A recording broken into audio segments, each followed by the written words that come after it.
Now Gavin has asked for $40 billion of federal dollars to do whatever he has in mind. Yeah.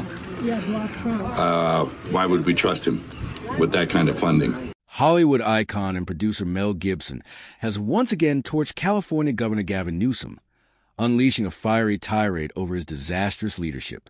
The Braveheart legend didn't hold back. In a blistering press conference, Gibson obliterated Newsom's presidential ambitions with ruthless precision. And yes, it was absolute fire. No, he's going to build back better. Yeah, that's a catchy little phrase, isn't it? Build back better. We all heard that before, haven't we? Anyone ever seen the government build back better? I sure haven't.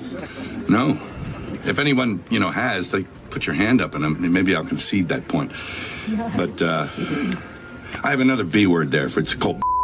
As always, we got the freshest, fiercest clips ready to roll. So hit that subscribe button and let's dive right in. Is criminal negligence? Yes. Do the mayor and the governor give a damn about you? No. Absolutely. Hell no. No. I mean, that's clear. Mel Gibson came out swinging. No pleasantries, no warm-ups, just pure, unfiltered fire. From a very first word, he lit into Gavin Newsom with ruthless precision, tearing apart the California governor's disastrous leadership. Newsom, since he's been in, whatever you call it, office, has brought us nothing but rampant crime, acute homelessness, horrendous inflation. I mean, the industry I work in, the film industry, this used to be the mecca of filmdom. Gibson slammed Newsom for suffocating the film industry with sky-high taxes, overregulation, and out-of-control cost of living. According to Gibson, California, once the beating heart of Hollywood, has become a hostile environment for filmmakers and studios alike. It's no longer financially viable to shoot there, and the numbers back him up. Blockbusters like Oppenheimer and The Last of Us were all shot outside of California, taking jobs, talent, and money with them. Gibson pointed to this exodus as proof that Newsom's policies are chasing Hollywood out of its own backyard. And judging by the way Gibson delivered the message, he's not the only one who's had enough. The gloves are off and the fight is on. He did sort of make some concessions, but he made sure it was just enough so the kids still ran off the farm and went somewhere else to work. It's inadequate. He wanted to appear magnanimous. All right, quick comment before we continue, because this part is key. When Gavin Newsom made California nearly impossible to shoot in, thanks to suffocating taxes, crushing red tape, and soaring living costs, the backlash was swift. Hollywood producers hit back hard, and the pressure forced Newsom into action.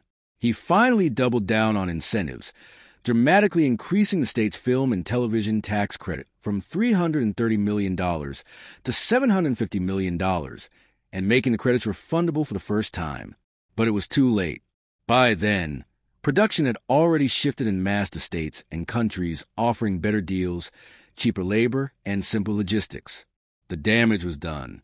California's reputation as the world's premier film destination was already slipping, and Newsom's belated concessions only confirmed what Hollywood insiders like Mel Gibson and Ben Affleck have been warning. Hollywood no longer needs California first. The real question now, can these new incentives ever claw back what's been lost?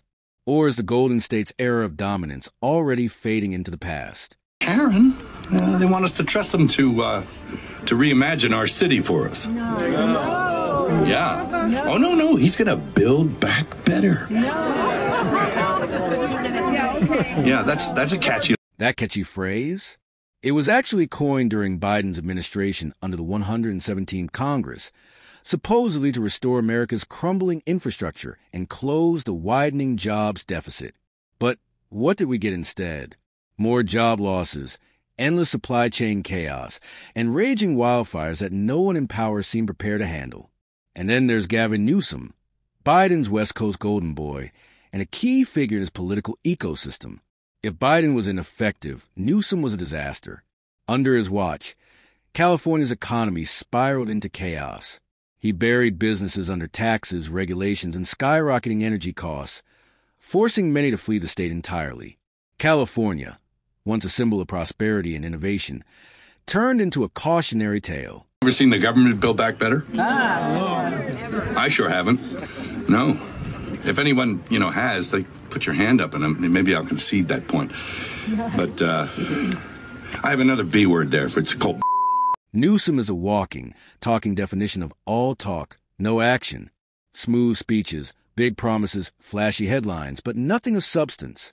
He's the kind of leader who shows up for the photo op, not the solution. While he talks about progress, real people are watching their livelihoods go up in smoke, sometimes literally. Just look at the crises he's mismanaged. Raging wildfires, unaffordable housing, shuttered businesses, and a broken health care system. Instead of addressing these issues head-on, he deflects blame or vanishes behind a press team. Californians deserve more than carefully crafted sound bites. They deserve real leadership. Newsom wants to do the Maui plan. What do you think the Maui locals think of the Maui plan? Yeah. I'm sorry, there aren't any more locals living there anymore. Gibson didn't just criticize Newsom. He delivered a brutal example that perfectly captured the governor's failure. He dubbed it the Chairman Maui Plan, a sarcastic jab that cuts deep. For those unfamiliar, here's the context. After the catastrophic fires that tore through Maui a few years ago, Gavin Newsom stood in front of cameras, promised the world, and vowed to build back better. It was supposed to be a model of compassionate leadership and swift recovery. But how many homes did Newsom actually deliver? 3. Just 3. You think the people of the Palisades or Altadena are going to be consulted about how their areas are reimagined by Newsom and Bass? No. They want to build low-income housing in Merritt and Newsom was never going to consult the locals about reimagining the Palisades after the devastating fire that tore through the area. True leadership means listening to the people most affected. But Newsom was too busy managing optics to bother with grassroots input. Instead of engaging residents, he pushed top-down plans that ignored local voices and real community needs. Let that sink in. All that federal funding, all that media fanfare, and all those grand speeches. Yet barely a handful of families got the help they were promised. Meanwhile, displaced residents continue to live in makeshift shelters, waiting for relief that never came. Gibson used this example to hammer home his point. Newsom is a master of optics, not outcomes. His leadership is performative at best and outright negligent at worst. And if this is how he handles recovery, imagine the disaster he'd be as president. And one of the most pathetic and despicable things I've seen was when Karen Bass, in order to shift the blame and culpability from herself, wiped it on the fire chief and threw her under the bus for speaking the truth about how the department had been defunded and were without resources. Honestly, I'm not even surprised at this point, because this is textbook Democrat strategy. They create the mess, drag their feet on fixing it, and then pin the blame on someone else when it all goes up in flames, literally. Take the Palisades fire disaster as just one example. Karen Bass, who had neglected to adequately fund California's fire department, sat on her hands while wildfire risks grew worse year after year. Meanwhile, Gavin Newsom failed to ensure something as basic as filling the fire hydrants. Yes, the hydrants that could have helped contain the destruction. The result? A preventable tragedy. But instead of taking responsibility, who did they throw under the bus? Fire Chief Kristen Crowley. That's right, the one person actually doing the job on the ground. Gavin has asked for $40 billion of federal dollars to do whatever he has in mind. Yeah. Why would we trust him with that kind of... What exactly did Gavin Newsom do with all the tax revenue pouring in from hard-working Californians? Year after year, California ranks among the states with the highest taxes. Income tax, sales tax, gas tax, you name it. Yet despite collecting billions, there's virtually nothing to show for it. Roads are crumbling. Homelessness is out of control. Public schools are underperforming. And wildfires continue to wreak havoc without proper prevention or response measures in place. So yes, Mel Gibson's question hits the mark. Why should the federal government hand Gavin Newsom billions more when he can't even manage the resources he already has? It's a fair and necessary challenge. Accountability matters, especially when families are struggling and essential services are faltering. If taxpayers are footing the bill, they deserve transparency, results, and leadership, not mismanagement and empty promises. until Newsom proves he can effectively govern the state he already has. He has no business asking for more or aiming for higher office. See, along with that federal money should come a federal investigation into what, for a few pennies more, a federal investigation. And that's exactly why Mel Gibson is calling for a political purge, demanding the immediate removal of both Karen Bass and Gavin Newsom. According to him, leadership that's reckless isn't just unacceptable, it's dangerous. When elected officials fail this catastrophically, they don't deserve another chance. While California was up in flames and down in economic terms, guess what Gavin Newsom decided to do? Launching a new podcast, and this is going to be anything but the ordinary politician podcast.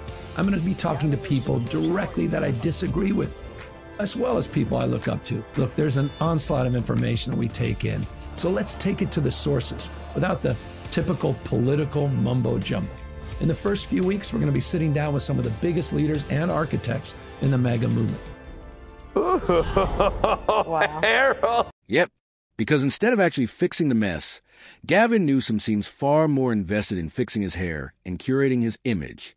While California crumbles under the weight of real, urgent problems, skyrocketing homelessness, out-of-control crime, drug-infested streets, and a mass business exodus, Newsom's priority is boosting his popularity and crafting viral sound bites. The man treats governing like a Netflix drama, not a real job with real consequences. And what's his latest obsession?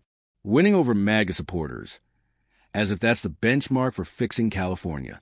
He's out there trying to rebrand himself as some kind of centrist savior, hoping to erase years of failed leadership with flashy interviews and carefully staged photo ops. But let's be clear. No amount of slick talking or hair gel can cover up the chaos he's overseen. Californians don't need another smooth-talking career politician. They need a leader who's willing to roll up their sleeves and tackle the issues head-on. Newsom's not that guy, and no amount of spin can change that. When you think about it, it's like the problem with the Democrats is they can't listen to other people's ideas and they're stuck in identity politics. And they don't understand the terrain of the podcast. They don't understand how to make their ideas last. Their ideas are built for a 12-person panel on CNN. Okay. Like talk for 2 minutes and then say, let's have a conversation. Maybe this is the step out of identity politics where they try to explain themselves. The podcast might be a decent idea if Gavin Newsom actually used it to engage with his critics in good faith. But let's be honest, he doesn't invite opponents on to understand their views. He brings them on to destroy them, score political points, and craft viral moments that boost his personal brand. It's less about dialogue and more about damage control disguised as debate. But here's the truth. Before he plays political pundit, Gavin Newsom needs to focus on what really matters, the ongoing crisis in his own backyard. California is grappling with collapsing infrastructure, skyrocketing homelessness, and an affordability crisis that's driving people out in droves. These aren't abstract problems. They're real issues affecting real people every day. If Newsom wants to prove he's a capable leader, then the podcast can wait. First things first, fix the mess at home. No more distractions. No more performances. Californians deserve action, not theatrics. And right now, Newsom's priorities seem dangerously out of touch. That could be. And I wrote down, like, what do you need for a good podcast? You need to be curious. You have to have authenticity. You have to have some humility. Not a lot of that going on. And you have to have some humor. Okay? Also, he has a terrible approval rating right now in California. He's not doing anything that would actually help him get the fact that everybody in California just voted against him on that reform bill, on the bail reform and the crime reform bill, the Prop 36. 70% of the state went against him on that. His own national appeal is limited. We talked about transparency in the first block. He is so transparent. The only reason he's doing this is because he wants to run for president in 2020. Yeah, honestly, I highly doubt Gavin Newsom will secure the votes he needs to become president. Not with the trail of failure he's left behind in California. His leadership record is riddled with economic decline, rampant homelessness, rising crime, and a mass exodus of both residents and businesses. Voters across the country are watching, and they're not impressed. But beyond the mismanagement, there's another glaring issue. Newsom is simply too woke to lead the Democratic Party on a national level. The The last time the Democrats backed a hyper-woke candidate, it ended in disaster. They suffered one of the most crushing defeats in modern election history. The American electorate is exhausted by identity politics and out-of-touch rhetoric. Newsom represents everything voters are growing tired of: performative leadership, media obsession, and progressive policies that fail in practice. If the Democrats want to stay competitive, they'll need a candidate who's grounded, pragmatic, and connected to everyday realities. And that's not Gavin Newsom. Not by a long shot. On this note, we draw the curtains on today's video. If you enjoyed our spicy commentary, then leave us a like and subscribe to this channel for more anti-woke videos. Thanks for watching, and we'll see you in the next video.